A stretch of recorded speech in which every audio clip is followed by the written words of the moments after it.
The Raiders have 10 losses this season. The city of Oakland wants to hand them another one. The city is suing the Raiders. They don't have a lease for next season. What do you do in 2019? You don't know what's real, what's smoke, what's fire. You really don't. In recent years, suits and actions over wages and working conditions for the cheerleaders of various clubs have been making news. Cheerleaders are not considered employees of value or employees to be valued. The first autistic athlete ever to receive a full-ride D1 scholarship. All over my life, I've proven that I can do anything I can put my mind to, because nothing's really impossible. What you see may change your perception of any sporting event. Get this, shoot this. Welcome to Outside the Lines. I'm Ryan Smith. We are in the thick of the NFL playoff hunt, and yet our big story is a team that's far from it. The Raiders fight with Oakland. That's our big story today. The Silver and Black may find themselves without a home in 2019, and that is because Raiders owner Mark Davis previously vowed not to play in Oakland if the city sued them over their relocation to Vegas. So what did Oakland do? Sue them in federal court, along with the NFL, not trying to block the move, but instead claiming in a statement the Raiders' illegal move lines the pockets of NFL owners and sticks Oakland, its residents, taxpayers, and dedicated fans with the bill. The suit asks for damages to help pay the approximately $80 million in debt remaining from the Coliseum renovations. Now, Davis called the lawsuit meritless and malicious, but he had no further comment at the time, including on whether the team would leave town. So let's get some more on this story. We welcome in ESPN Raiders reporter Paul Gutierrez. So, Paul, you've been all over this story. I understand you've been talking to Mark Davis as well. What is he saying right now about what he's going to do next? Well, like I spoke to him last night, and he did. He referred to the lawsuit as meritless and malicious. He doesn't understand why the city of Oakland would do that when, in the Raiders' opinion, and from their point of view, they've already submitted a lease proposal for next year, which is above and beyond what they were already paying this year, which, oh, by the way, was tripled in rent from $1 million to $3 million a couple of years ago. So they're pretty surprised. He's pretty surprised that they actually did it at this stage of the game, so to speak. And yeah, when I asked him point blank, how does this affect next season, given that before he has said that if a lawsuit comes, he's not going to play in the entire Bay Area, let alone in Oakland. But he softened that stance about a month or so ago and said that, well, he probably would just take it because he couldn't do that to the fans on the way out the door. When I asked him specifically about it last night, he said no comment, and really that is telling, because that's far different from what he said the last time he spoke on it when it was much softer. Yeah, it's interesting. I think it's got to be awkward for him to be thinking about, I'm going to play here while this city is suing me. So do you think there's room for compromise? As you mentioned, he's got the lease on the table, but it's got to be some bad blood going on right there. There's a lot of bad blood, obviously. I mean, there's the team and the city really have been kind of bumping heads on this thing since they came back in 1995, and there were the renovations to the Coliseum, which, as the lawsuit states, they believe that the Raiders are leaving the taxpayers holding the bag for that. The Raiders, from their perspective, they've thought that the city of Oakland has simply mismanaged the money since 1995. So is there a way for them to come to some sort of peaceful agreement here and play one last season here? Yeah, there's always a chance, but this dropping of a lawsuit on the Raiders and the entire NFL, that limits that going forward. Mark Davis is at those NFL owners meetings in Dallas now, so he'll have a chance to talk to other owners, talk to the league, and try and figure out what would be the best cause or case for the Raiders going forward. Now, what's interesting about this is we've seen these kinds of suits before. A lot of them haven't been successful. It's a tough case to win. What's the likelihood that this suit succeeds? What's interesting is I think what a lot of people need to do is look and see what the city of St. Louis is doing as it's suing the NFL when the Rams left. It seems like Oakland is kind of following that blueprint and just kind of playing a game of hurry up and wait to see if it does indeed go well for St. Louis. And if it does, then you steamroll forward. But again, a lot of people here in the Bay Area realize the Raiders are leaving no matter what. The stadium is up and being built in Las Vegas. They're going to go there in 2020. And it just seems, do you take the $5 million guaranteed from the Raiders in lease payments and have the locals have their jobs there at the stadium on game day, or do you gamble at this lawsuit and try and get a bigger payday? It's very bizarre, and I think a lot of people need to look and see what happens with St. Louis as a roadmap. That could have a lot to do with what happens. Obviously, the city upset that they put a lot of money out there, but at the same time, we'll have to see what happens with the Raiders if they decide not to stay. A lot of options, but none of them as good as staying in Oakland where they are right now. Hey, Paul, thank you so much. In recent years, the NFL has faced claims by cheerleaders of undercompensating them and subjecting them to hostile work environments. And now similar claims are being made by dancers on NBA dance teams. According to a new Yahoo report, which conducted interviews with 15 women who have danced for the NBA over a 21-year period, NBA dancers reported enduring a range of disturbing treatment during their employment. Allegations including pay well below minimum wage, termed by some as a, quote, part-time job with a full-time commitment, to bullying and intimidation over their weight and claims of brainwashing to accept poor work conditions.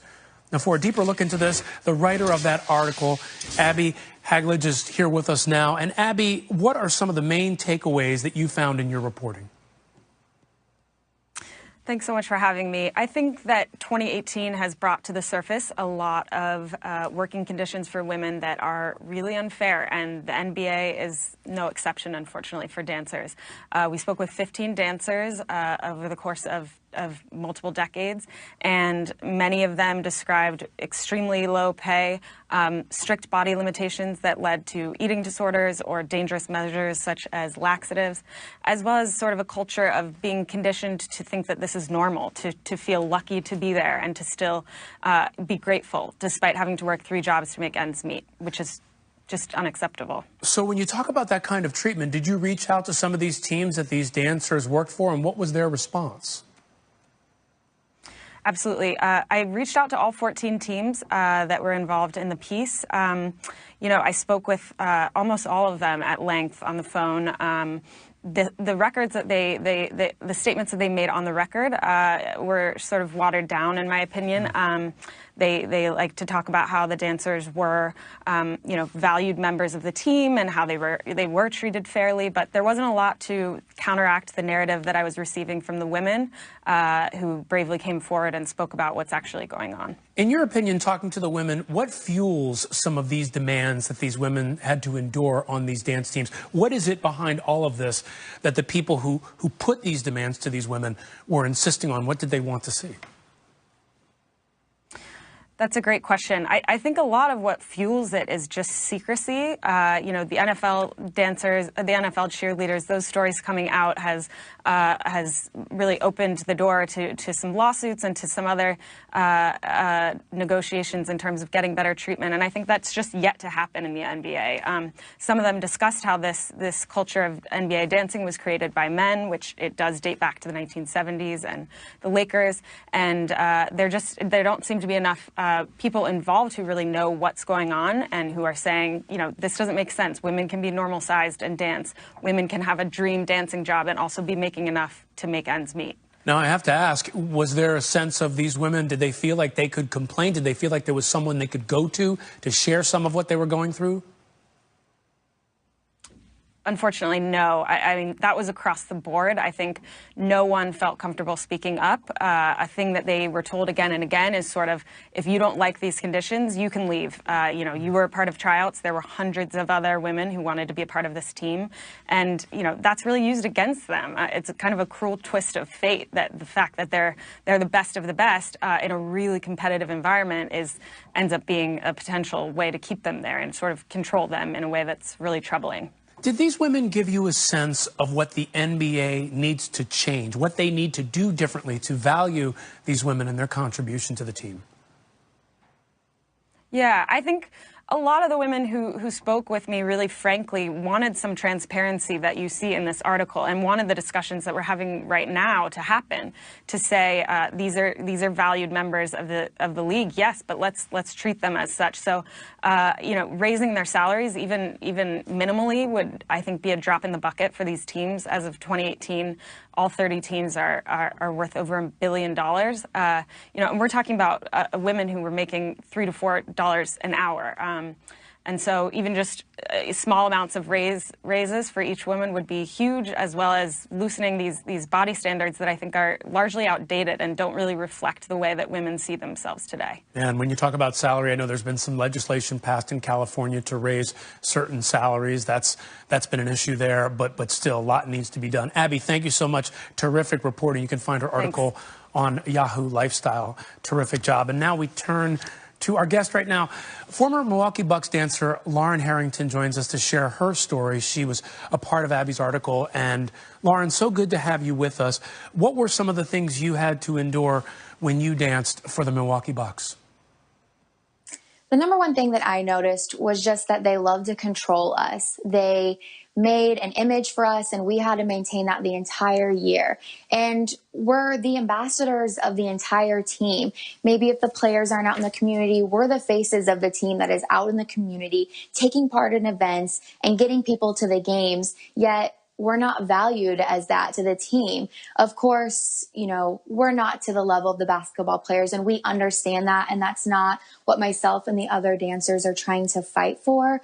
We just want this to be a position that empowers women and gives us the ability to feel confident in ourselves. And as of right now, this is definitely not an empowering position. But why is that? There were specific things you mentioned that you actually had to go through. There were, and there was very strict weight regulations. That was something that I was on probation. I was constantly taking part in jiggle tests or having to get my body fat and weight tested. And if we were to fluctuate at all in our weight or our body fat, we could be sat for a game.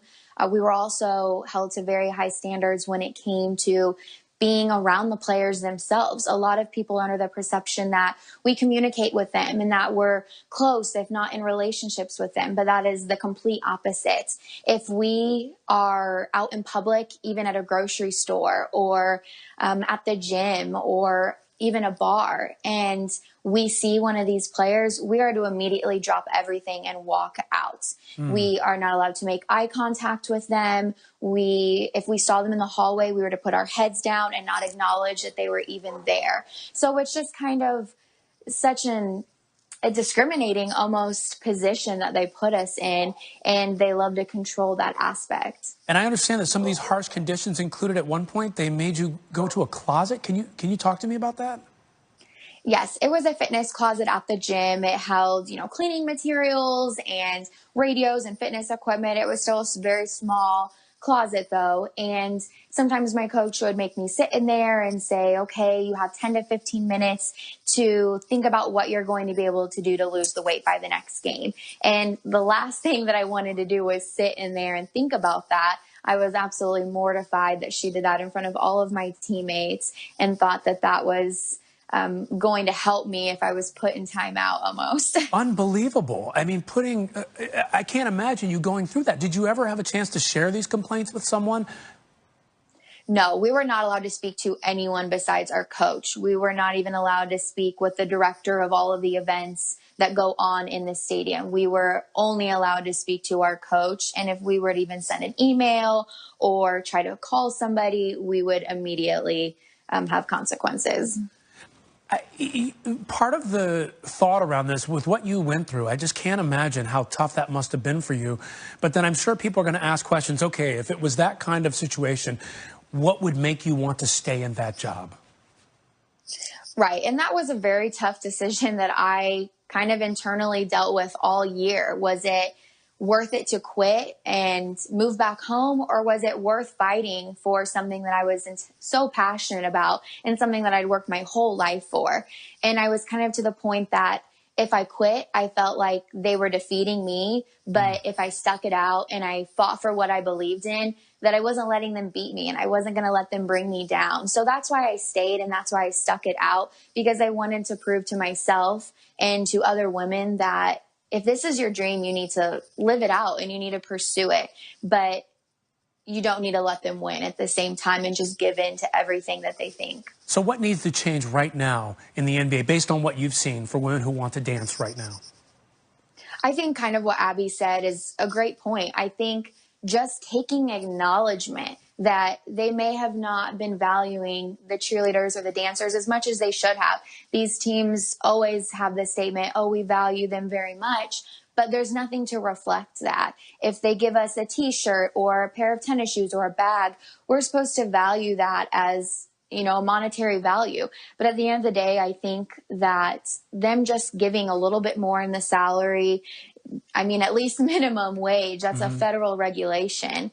And to just increase that a little bit and show that they do have value for them and maybe not hold to such high standards. We, of course, want to be in the best shape possible, but don't do it in a way that's so negative. Let us empower women. Let us be confident about our bodies. All right, Lauren, thank you so much for your time. Really appreciate it. Thank you so much. Well, he was told he would never walk or talk, and now he's getting ready to play Division I basketball. Kaylin Bennett's revealing story. That's next.